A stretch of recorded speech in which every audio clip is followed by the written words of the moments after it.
listeners. This is Ron Servan here in the Man Cave, and we are just kind of stepping into kind of a very serious area for us around men's health.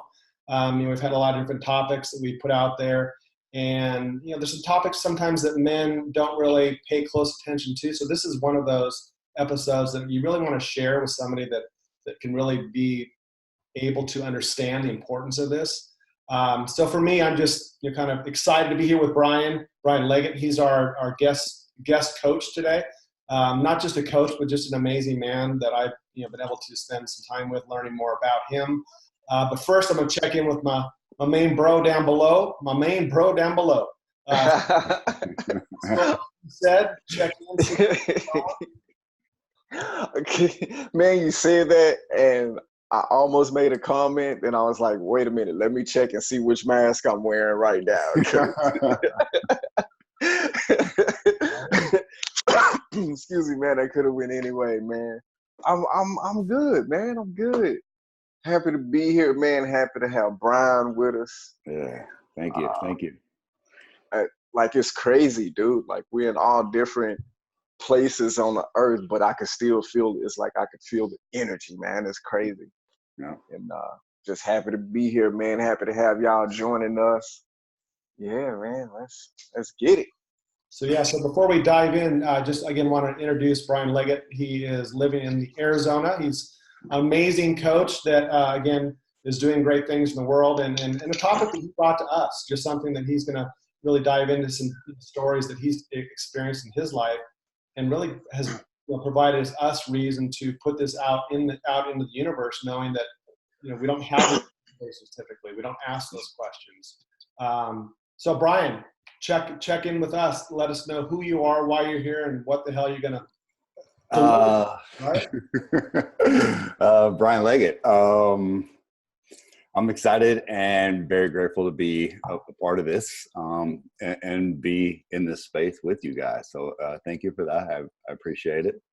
A little bit about me. I am the co-owner and founder of Life Fit Love with my wife, Monica. We are health and life coaches. And our program is kind of based around weekly one-on-one couples coaching, and also one-on-one coaching. And we like to just give step-by-step, transformation with, a unique personalized program that is, unique to your own body's type. And, our program includes, some curated information, some exciting and some creative information around eating, checking in before eating, stress, inactivity, and just finding movements that you enjoy. And also, I guess, just finding out what works for you and co-creating a plan, I guess, to reach your unique goals. So, I got a question for you, and man, thank you for that, man. Because I heard you mention health and life coach, and we all went to the same school and whatnot. Sure. But I'm kind of curious, man. Like, what got you into health coaching? So my story goes way back. 17 years old. I was playing baseball, and I was a junior.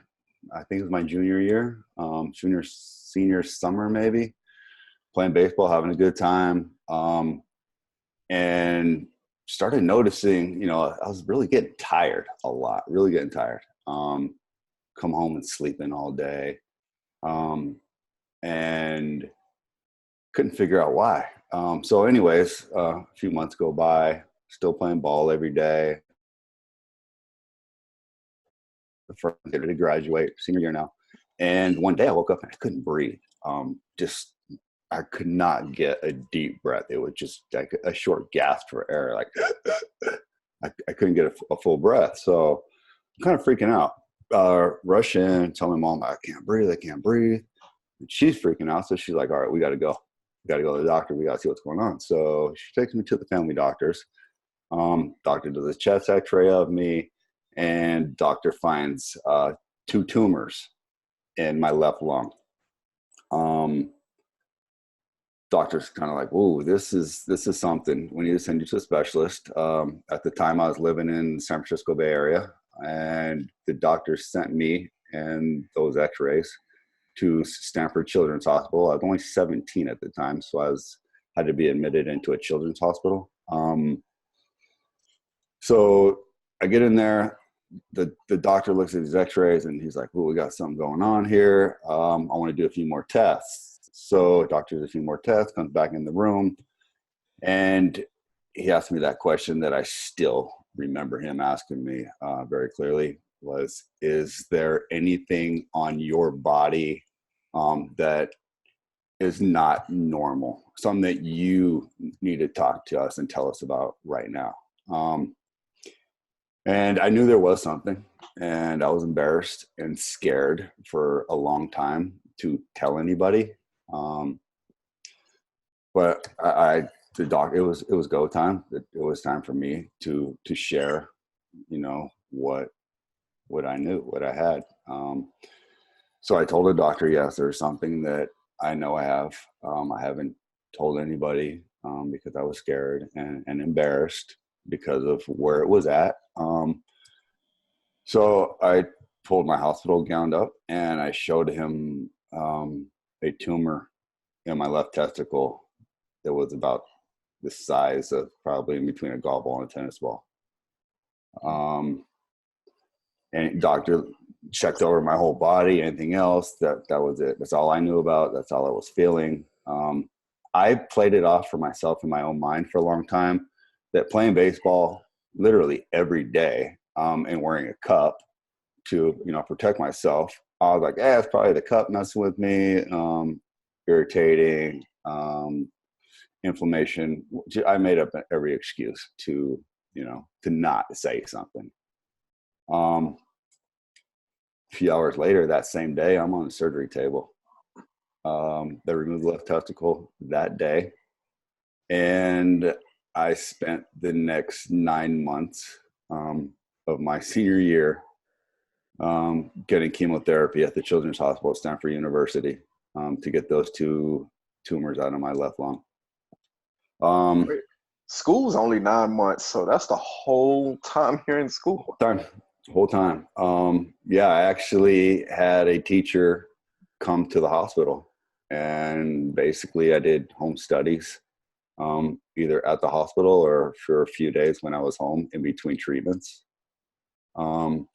Ended up graduating with home studies about a month before actual graduation would have been with my high school. Since I did get my credits, I was able to graduate with my class. It was maybe just a month or so before graduation came, and I was feeling well enough to actually walk across the stage and get my diploma with my class. That was a pretty big thing for me. I did the chemo, graduated with my class, and after treatments and now 27 years cancer free. Nice. Thank you. After cancer, I went from 175 pounds down to 110. I couldn't keep food down. It was, treatments for a week and then vomiting and just throwing up and hair loss for the next 2 weeks. And then 1 week I'd start feeling maybe a little bit better, and I'd do, the whole cycle all over again. After cancer, I got on a really good eating plan to get my weight back up, but get my weight back up the right way. I didn't just want to eat a bunch of garbage, and gain a bunch of bad weight. So, I was eating healthy foods. I had a coach in nutrition. I also had a lot of physical therapy to, get my muscle and strength back because I was in a bed for almost 9 months. And I think it kind of took off from there. After physical therapy. I kind of got my strength back on my own now, and I ended up in the gym with a bunch of buddies who were already in the gym. They're like, "Oh, you're good. Come with us. We'll train you." We've been doing it, for a while.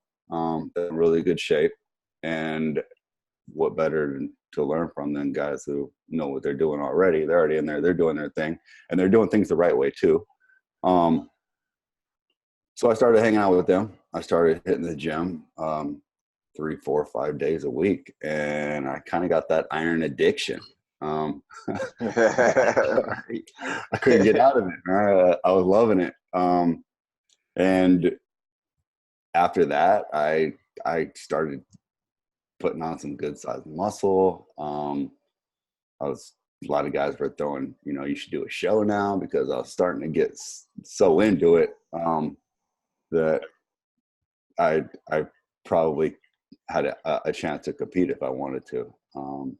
I kicked that around for a little while and actually ended up doing the show and doing very well with it.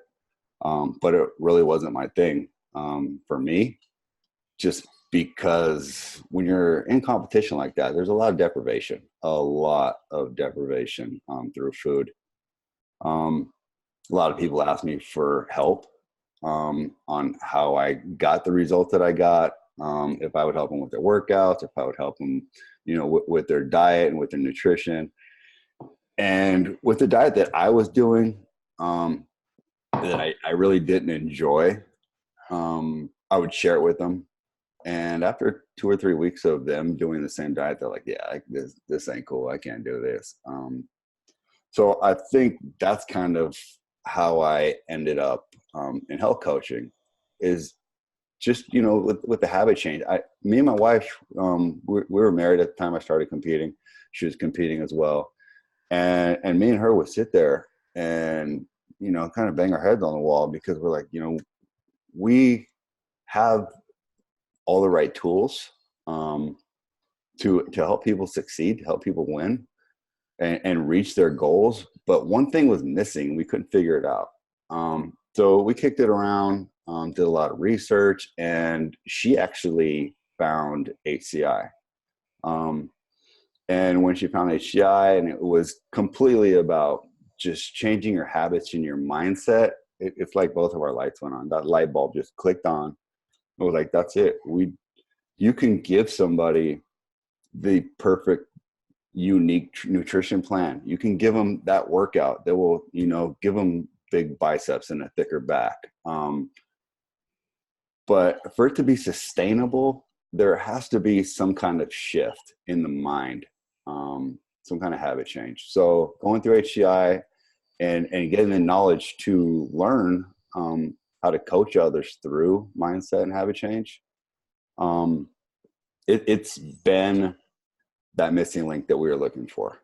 And now we're helping many people achieve their goals and be able to stick with them even after the programs are over. And it's been awesome. So that's where I'm at. So Brian, I'm gonna pause you there for a second, and I'm glad we gave you that time. It was just the whole kind of beginning to where you're at now. It's kind of like two different stories, right?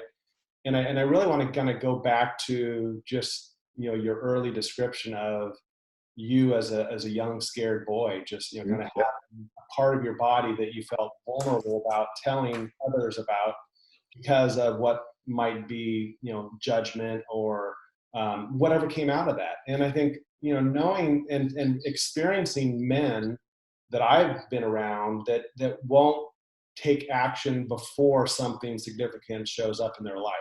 And obviously we're life coaches and health coaches, and when we work with individuals around eating habits and different different things they want to move away from or more in the direction of in their life. But I think the message that you're bringing to us and it's such a gift that you the experience you went through as a young boy and who you are today. I mean, Brian is a freaking specimen now. I mean, he's he's like Atlas. He's like freaking but you've not always been that man, not just physically, but also that strong man that you are. And I think it's just so valuable for me, and knowing I have a son, and knowing there's things that he is, learning about himself. And, we hear about women doing, self, evaluations of their breasts, or, areas of their body. But we don't hear, hey, as a young boy, pay attention to those pains you may be having in your penis, or in your testicles, or, in your armpits, all these other things that we tend to think that we're invincible, right? We're not going to go to the doctor until something comes up. So right. When you look back on this time of your life, and I know you feel a little bit of like shoulda, coulda, woulda, right? How have you brought that into today, and the man you are today, to know and to give advice to somebody that's listening here on what they should consider, knowing that you could have taken a different action, didn't know as a young boy what was possible for you, but what advice might you give a 13, 14, 50-year-old kid that might not even understand what his body is possible to happen? Yeah. So I think it actually starts with the parents. I think the parents need to educate the sons as well as their daughters, but in this case, their sons doing checks, annually. The doctor, as they taught me, sometimes when you're in the shower, just reach down and just feel around. It should feel slightly spongy. Mine was completely solid. And for kids, teenage, boys, and even us men, just having that awareness of what could be, and it's just kind of the same as for women with breast cancer who get checked, annually, or they do their own self-examinations. Men need to do that exact same thing, as far as self-examinations, and kids as well. So as I'm hearing you say that, I guess, and this is just me being me, that's the time, right, when we are also kind of figuring out what it's for. Yeah, right. What else can I do with this appendage? So it's like, valuation versus, manipulation. So it's interesting, right? At that age, you may or may not be exploring parts of your body to, kind of understand more about what being a young boy or young man, what can happen, right? Or what experience is out there. So I love the fact that you're talking about this, because that is kind of that time frame when there's that uncertainty of the functionality of our equipment, right? And what could happen, right? What could happen as a result of failure to be aware of something, and telling somebody, telling your father, and having that conversation with your kids. I love that. Just knowing that there's always that opportunity to just bring this up in conversation, knowing that one ask might be the most important ask that they can bring up. Right. Yeah. And I guess at 17 years old, I'm still trying to figure out my body. A lot's going on, a lot's changing, in those ages. And then, I got two brothers, and my dad, and we're all very athletic, and we're very competitive. So there is kind of a little bit of a dominance factor maybe in the house, a little bit of alpha, I guess. Right. And not in a negative way, in a competitive, fun way. I think that competitiveness that I grew up in, that atmosphere, actually was a lot of my help with fighting cancer. I kind of took it as a competition. I'd wake up every day, say F you to cancer, and I'd go to work. And we would knock out those treatments. But as far as like growing up around, two brothers and a dad, I guess it was just kind of scary and embarrassing to take dad into the bathroom maybe and be like, Dad, look at this, when, I guess I was kind of a late bloomer. And so. Yeah, and said you're on the other side of this. I was going to give you because I know you've probably got some things to bring up, but I think the other thing that I alluded to a little bit was, it's not just about testicular cancer. It's about, rectal exams, going to, at a certain, they tell you to go, to get a rectal exam at a certain age, right? Yet how many men do you talk to say, right, don't worry about it. And knowing that early detection is so critical, for something that could be, that could, end up in death, right? Or something, very impactful in your life. So it's all those things that we, as men, we don't necessarily feel like that we need to pay attention to it, right? Because we're invincible, or it's just going to go away on its own, versus being open to, just not being, not going to, the internet and kind of figure out what you need to do. It's just listening to the body, right? Learning and asking those questions of the professionals, and listening to, them, knowing that they're going to give you at least the prescription for what to look for, what to pay attention to, and then follow their direction. Yeah. So Yeah. sell us where you're at, Seth, knowing you've got just a very young boy, knowing these things that might be possible, right? Whether it's hereditary or not. See, it's a lot, man. And that's crazy that happened to you, or for you, I should say, when you were 17. We can say it now, but sure. Yeah. But because I learned something, a couple years ago, that I really didn't know about, man, and Black males. So if y'all listening, hear this. It's recommended that we start getting checked for prostate cancer at the age of 25. Wow. Black males should start getting that checkup at 25, because we're a very high percentile to carry that gene, that cancer gene. So, but hearing that at 25, and I can think, man, 25 is there's no way, especially when you learn what it takes to get, checked for your prostate. You're like, hell nah. Hell nah. Right? But for me now, it's, man, my words would be go. Because the idea that you have of being a man, and this is going into another episode that we've talked about before, but your idea of a man, don't let that kill you. Because I was being a man, and being a man almost killed me the day I went in, and they were telling me I was having a stroke. Dude, I was literally on the highway, and I was like, man, I'm going to just go home and I'm play some Xbox and all of that male shit. You're a Marine, tough it out. You'll be fine. You just need some rest. You're a man. You can't miss work. Go, go, go, go, go. Thank God I went, because less than 24 hours later, I'm in a 12-hour surgery, fighting for my life. And so I want to be able to pass it down to my son to say, hey, forget the society's norm, dude. Yeah, I want you to be tough. Hey, if you feel pain, okay, analyze it. And if it's too much, quit. And if it's something bearable, fight through.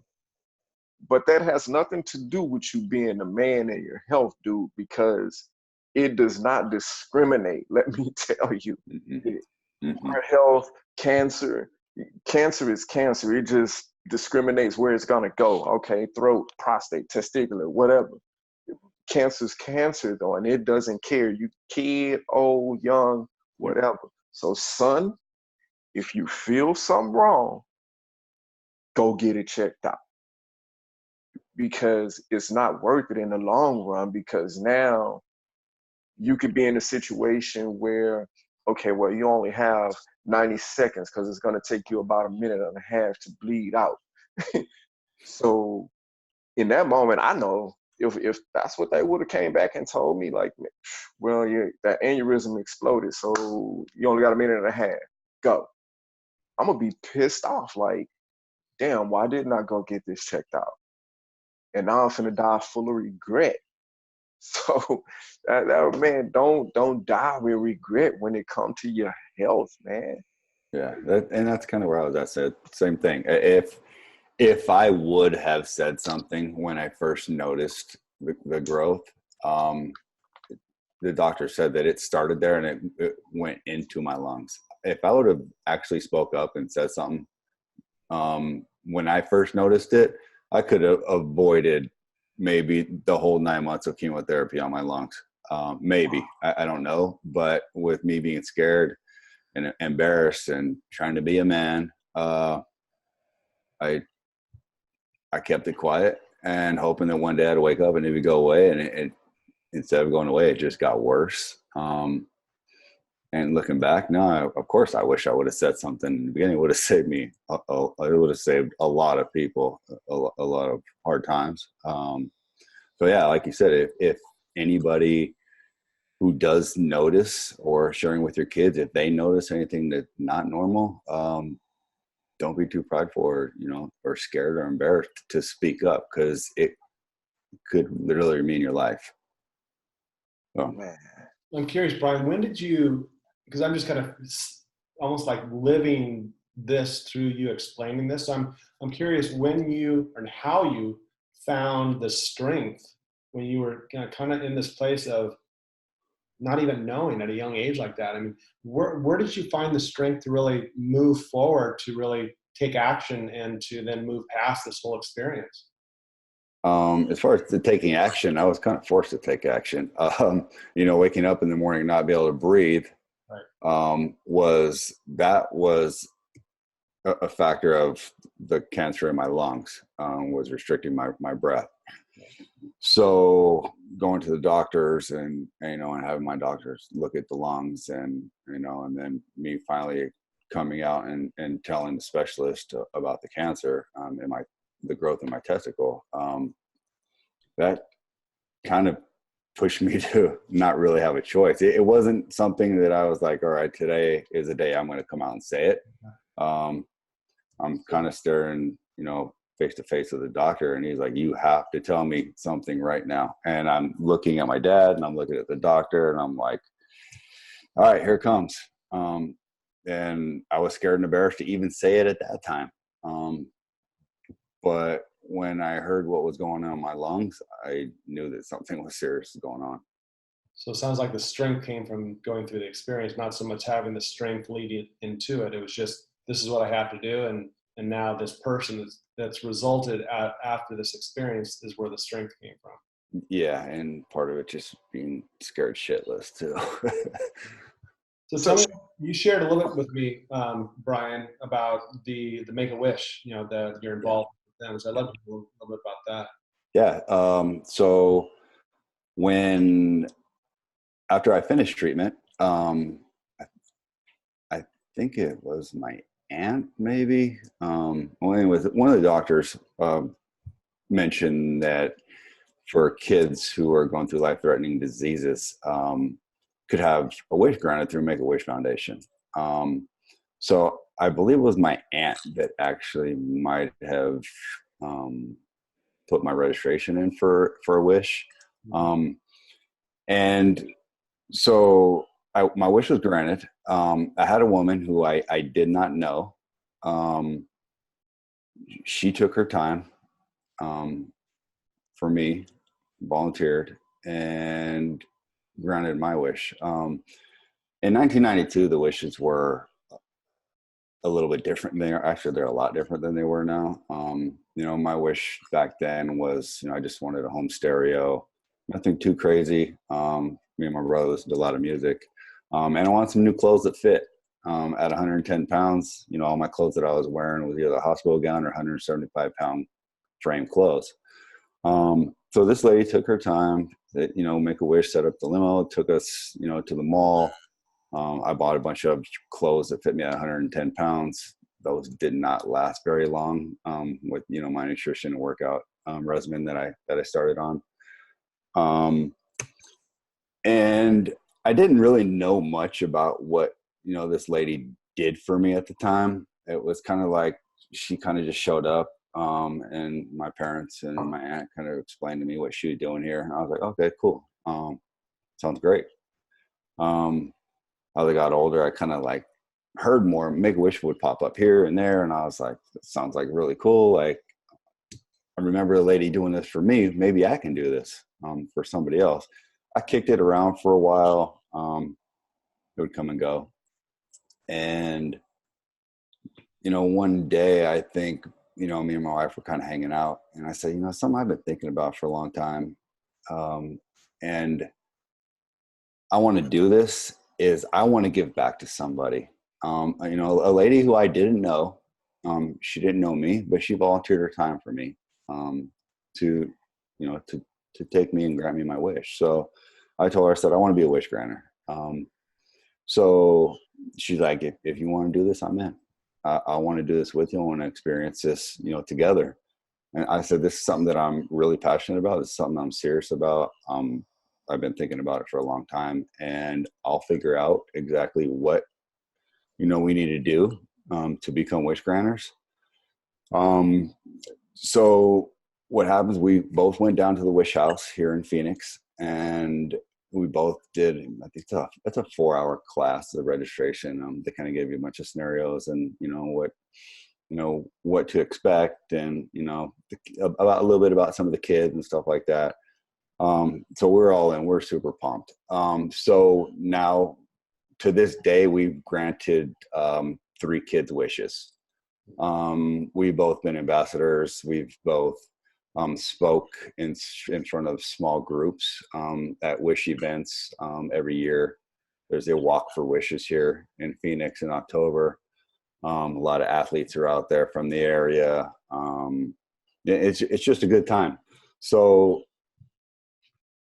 I just think back at that lady now who granted my wish.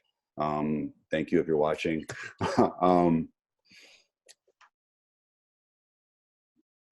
And to give back to those kids, it's one of the most fulfilling things that I've ever done in my life. Something that me and my wife can experience together is granting those 3 kids wishes. And those 3 kids are the most amazing kids I've ever met in my life. A lot of them I saw in me at that time, where when you're young like that and you're going through, life-threatening diseases, like I did, and like our wish kids are doing or did. A lot of them are doing a lot better now after their wish. So you don't really have time to think about it when you're a kid, and you also don't compare yourself to other situations because you haven't really had a lot of experience with life when you're that young to compare to other people's lives. You're like, this is just my life. The doctor says that this is what I need to do to get better, and you just do it, and that's it. So as far as granting those kids' wishes, it's so sad to see kids go through some of the stuff that they have to go through, but to give them something to get excited about, or to get hopeful about, or something to look forward to for their future when they're done with treatments, or when they're feeling good enough to go on that Disney cruise, or go have lunch with a princess at the castle in Disney World. Instead of their minds thinking, oh, next Tuesday I got to do another treatment or whatever it is, it gives them something like, oh, so in July, August, I get to go meet the princess. I get to go on this Disney cruise, or whatever their wish may be. It just gives them a little bit more of a hope, something to be excited about, and take their mind off of stuff. Right. And realistically, some of those kids never make it, right? That might be the only experience they have, and that's, I love the fact that you kind of just gave back the way you did, knowing that you went through a very traumatic experience. And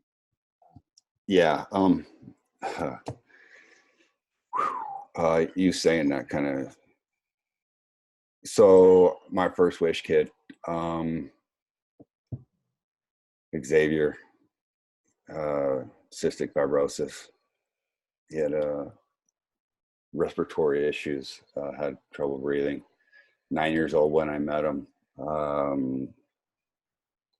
We lost him about, it's probably been a year now. I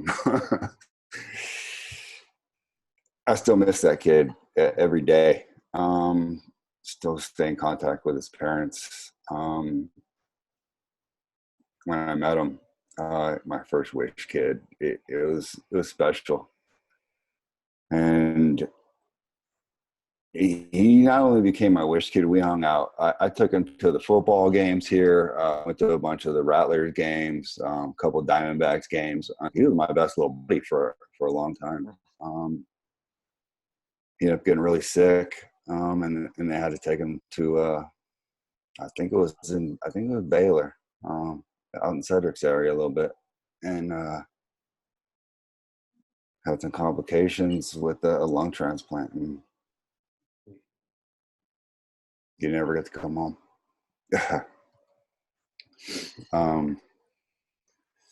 So, I mean, the granting wishes is the best feeling in the world. But for me and Monica, it was more than just granting wishes. We serious bond with these kids. Serious bonds with these kids. It was amazing. My last wish kid I did, I picked him specifically because he was the exact same situation as I was. I don't want to share too much about his condition because it's personal and it's confidential, but he was a 17-year-old boy with cancer, same situation as me, different kind of cancer. But he's doing awesome. He is doing freaking awesome right now. I still run into his mom from time to time, keeps me updated on him. Yeah, so, and me and him did a little bit of hanging out in the past too, even after we granted wishes. So it's a whole experience. It's not more than just meeting with the kid and sending him to Disneyland for a weekend. It's life changing in a lot of ways.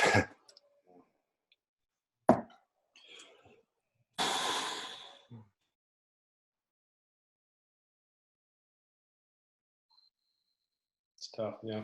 And I think that, you know,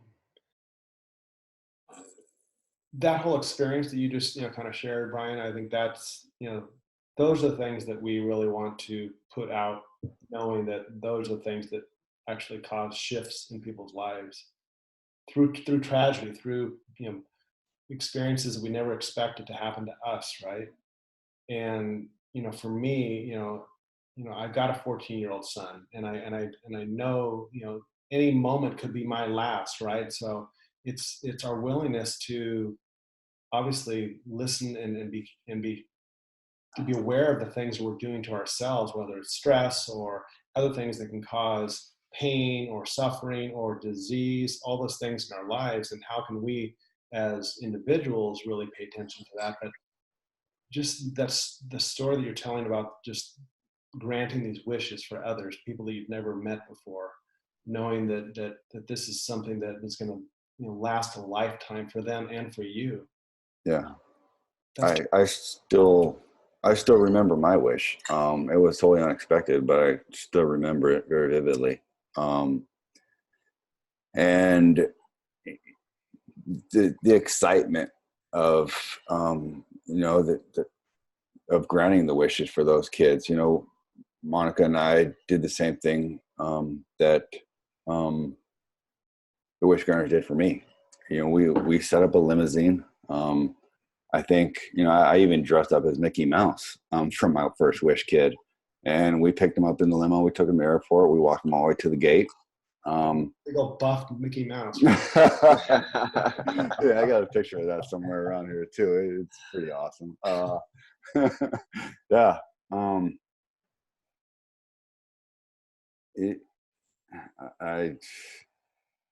I guess in like Cedric said, happening to me or happening for me. Would I have gone through that experience of granting these three kids' wishes if cancer didn't happen for me? Probably not.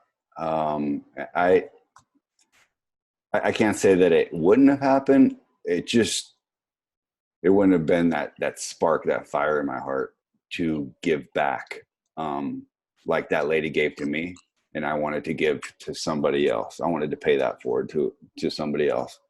A lot of stuff. I'll never say, "Oh, I'm glad I had cancer." No, that'll never happen. But Right. right. But who it's made me today, and where it put me. I mean, everywhere I am, everything I am, everybody or everyone who I am today is from that. The coach, the husband, the wish granter, the ambassador.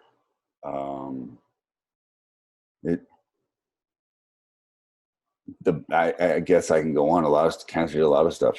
My health now, the way I eat, the way I exercise. I don't know if it'd all be the same if it wasn't for cancer, and I don't know if it'd all be the same if I didn't have that coach to get me, back to where I was at after treatments. Sid, you've been awfully quiet. I know this is very emotional for you as well, so I'd love to hear a little bit from you before we kind of. Man, I just been sitting like, wow, just confirmation that I'm not the only one that crazy stuff happened to. Oh man, because I'm just in awe.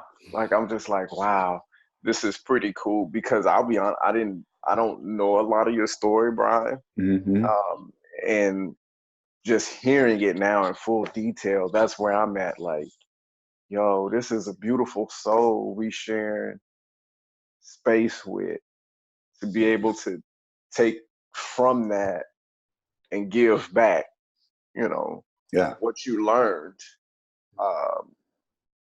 And it's in many different ways. You become a coach and you're giving back, and you're doing the Make-A-Wish and giving back, and it's all coming from a beautiful place. So that's freaking amazing, dude. Thank you. Amazing. Don't stop what you're doing. Yeah, that's a lot of why I became a coach. I want to. I was telling Ron before, I want to cut back. I want to take. I want to reduce the risks of those major chronic diseases in America. Even if it's just one person at a time. We've got the heart disease, the diabetes, the cancer. A lot of those those risks can be reduced if we just focus on cleaning up our diets, being more active. Quitting smoking is a huge thing right now. Just by working on those three things, just working on poor diet, inactivity, and smoking, we can reduce these chronic diseases. I don't know how much time we got, but I've been kind of waiting for this point right here, because now I'm like, I hear what you're saying. Mm-hmm. We all coaches. And I know for the problem for me, especially when it comes to men, how do we fix that? Because, the average dude, or the average dude that I come up on, and I see, we see it all on social media. I got partners, man, they brag about the beer belly. Yeah, man, it took a lot of work to get this. Or, a lot of my blue collar friends like, yo, I'm good, man. I don't need to go, or I can't afford. So if you came across that quote unquote manly's man, what would you say to him when it came to his health? You know what? Honestly said, if they're good where they're at, you just have to let them be. You know what I mean? Sean Stevenson said something to me, said it to the group at the last live. And he said a little story that's true that you may actually be able to resonate with. A boat tips over, 20 people go into the water. Navy SEALs fly over, and 10 Navy SEAls jump out of a helicopter into the water to save these people. Who are the first people that they save? And the answer to that is they save the first 10 people who swim towards them. You see what I'm saying? You can only help the people who want to be helped. Some people will just stay out there. They won't swim towards their help. You know, I like to think of myself as a lighthouse where I attract the people who want the help. You can't be the tugboat who goes out there and grabs them and pulls them in, because not everybody wants to be pulled in. You know, you want to attract that light so people will come to you for the help. You can't help people who don't want to be helped. Right.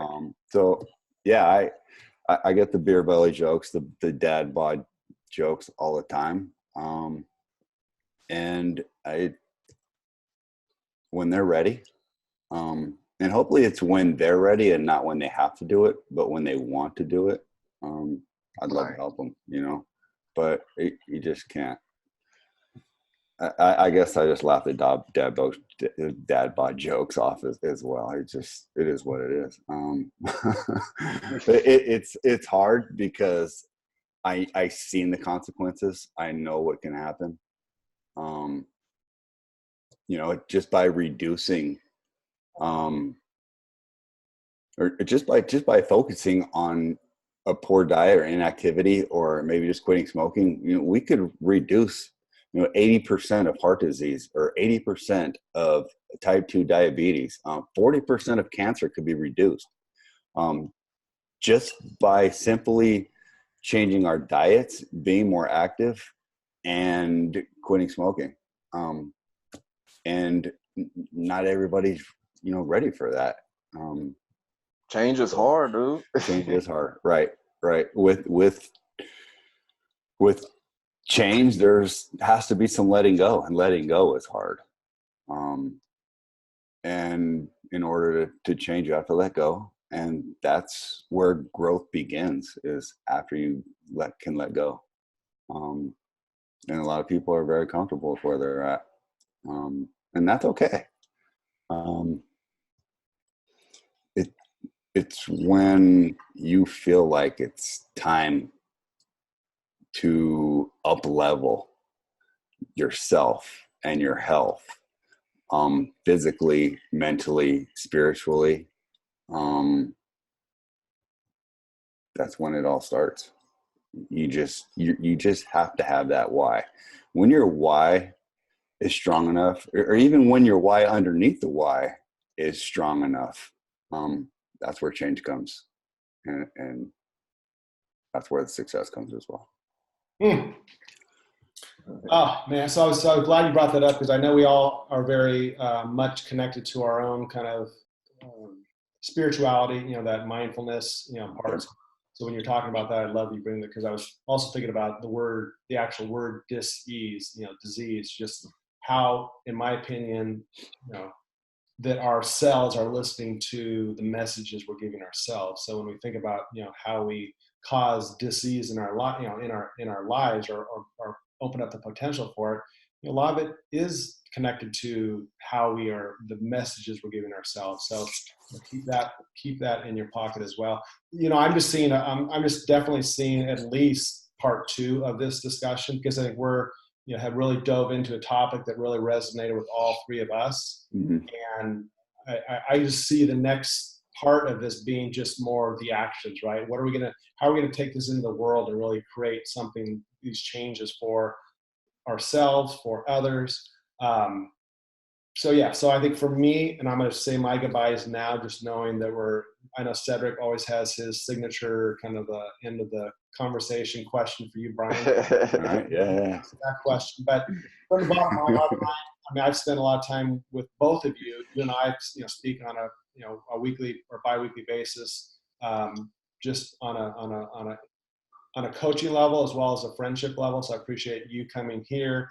I know you're not a big fan of being on video, so this was kind of a stretch.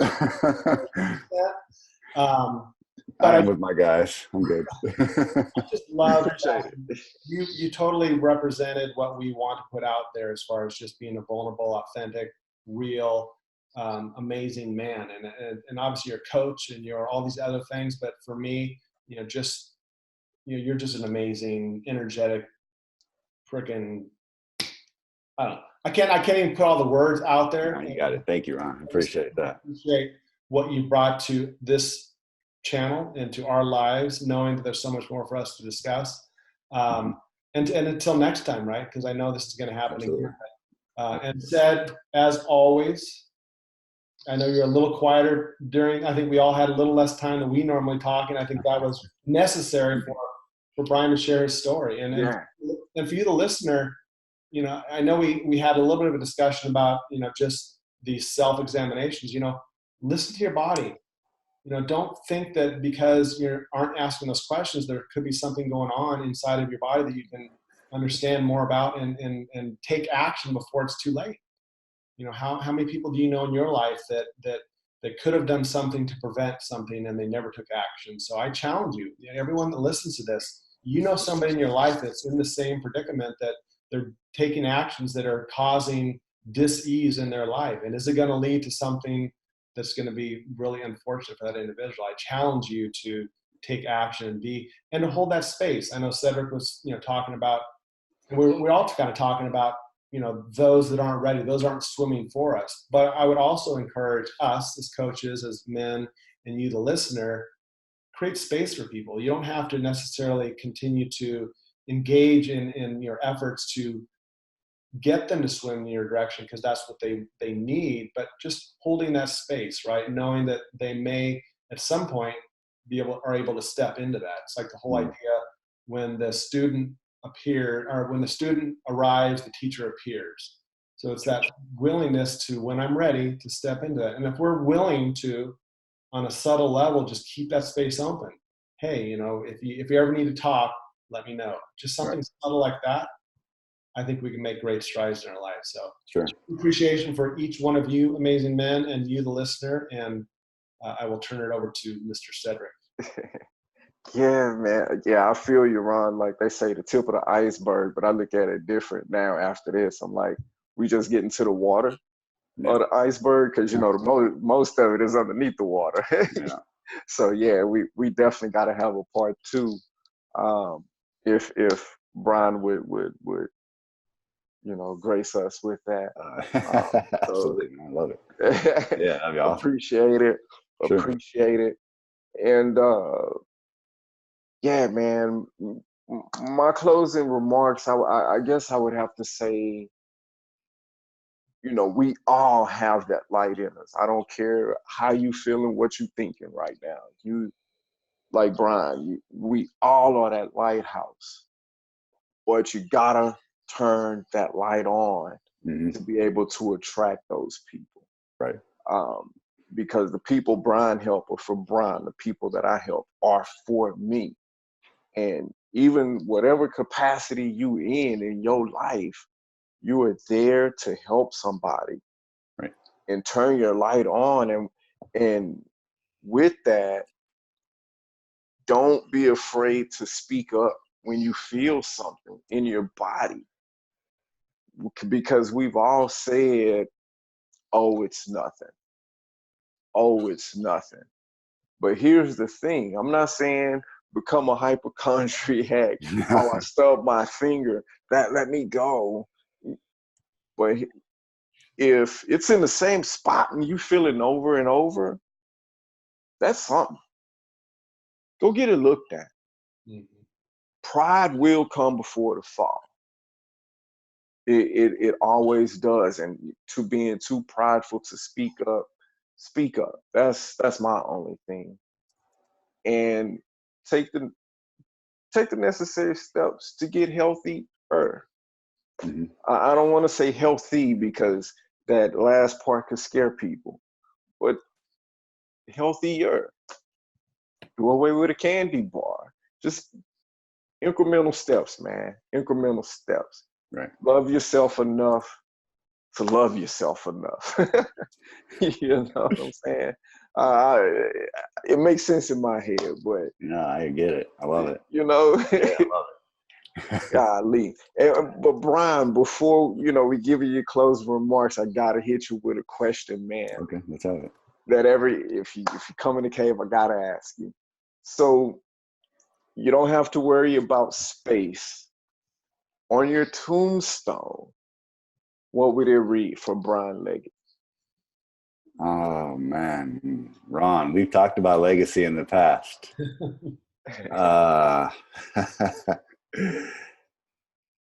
My tombstone would say he lived his purpose.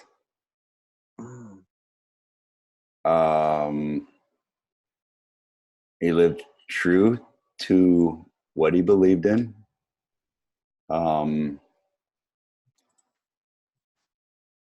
I use the word win a lot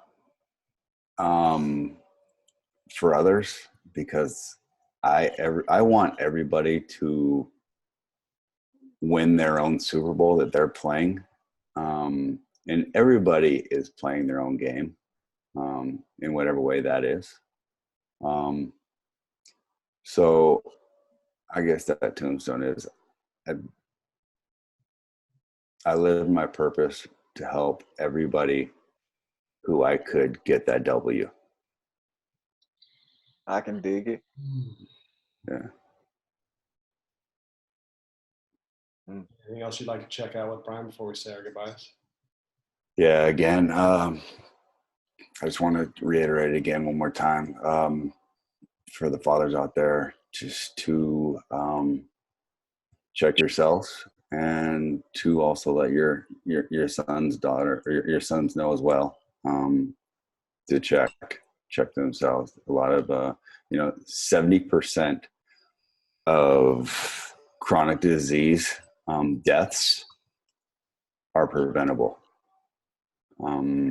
just by speaking up, by getting checked regularly, by noticing that if something is not right, to get it looked at. And with that being said, I want to thank you guys for having me on the show. I'm super grateful to be in this space with you two. You guys are both awesome. I'm already looking forward to part 2 of this show. So thank you for everything. I appreciate you guys very much. Love you guys. Love you too, man. Thank you. Namaste. Namaste.